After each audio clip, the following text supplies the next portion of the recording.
Hi, this is Tom. In this video, we're going to answer the question of how many dominoes are in a complete set. And the description is, a domino is a tile with face divided into two square parts. Each part has 0 to 6 pips. So I've drawn a picture of a domino over here. And what you'll see is the dot, that's the pip. So here's a domino, oops, let me do that, black. Here's a domino with 1 on the left and 2 pips on the right. So I would call this the domino, we'll call it 1, comma 2. Now remember, I could take my domino and I could rotate it 180 degrees like that. So that would give me a domino that looks like this now.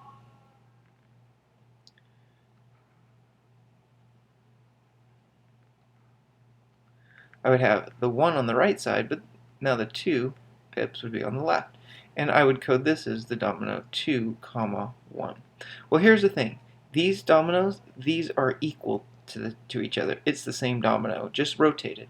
So what we need to be careful of is that we don't count this same domino twice. So let's look at what we have. The most obvious way to do this problem is just to start out and start listing. There's nothing wrong with just listing possibilities. For example, you could have the domino with 0, 0. You have the domino 0, 1, and 0, 2. And I'm going to take a minute and just go through and write these out.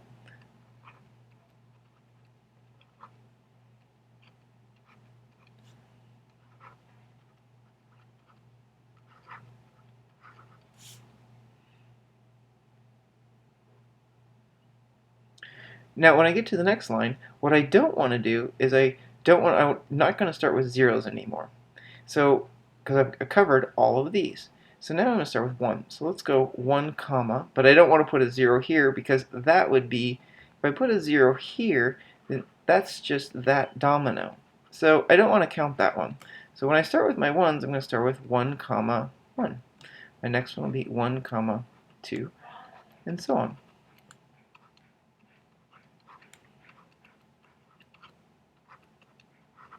Okay, then when I start with my 2s, I'm not going to go with 2, 0.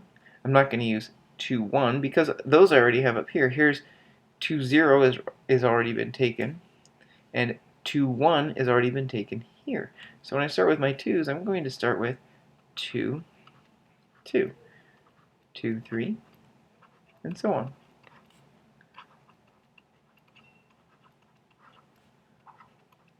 Oops, sorry, and that's all. Just goes up to 2, 6. Now, we start with 3s. Again, we're going to repeat the same pattern. We won't start with 3, 0 because that was accounted for in the first line. We won't have 3, 1, that was in the second line, and 3, 2 was in the third line. So our first one will be 3, 3. 3, 3. 3, 4. 3, 5. 3, 6. Then the pattern continues. Now when we start with the 4s, we've already covered all the numbers below 4, so we start with 4, 4. 4, 5. 4, 6. Then we go to 5s. And again, start with the 5, 5, because we've covered all the 5s below that. Here's 5, 5, 5, 4. Here's 5, 3. Here's 5, 2, 5, 1, 5, 0. 5, 5, 5, 6, and we only have 1 left, and that is 6, 6. And we can simply count these up. Here's 1, 2, 3. 3 more is going to be 6, 10, 15, 16, 17, 18, 19, 20, 21, 22, 23, 24, 25, 26, 27, 28. So you'd say there's a total possible 28 dominoes in a set.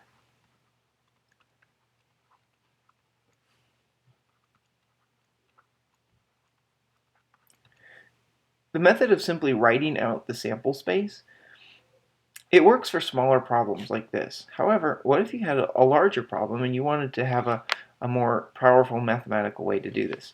Well, here's what we could do. I'm going to move the screen up a little bit, and we're going to try that again. I'll keep a picture of a domino on the left because we might need to refer to that here in a moment.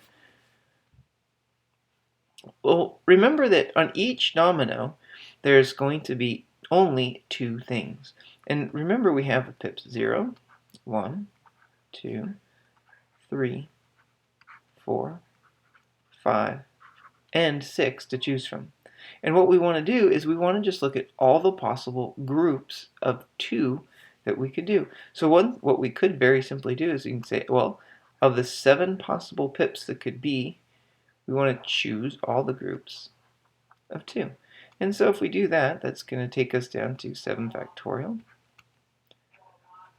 divided by 7 minus 2 factorial times 2 factorial.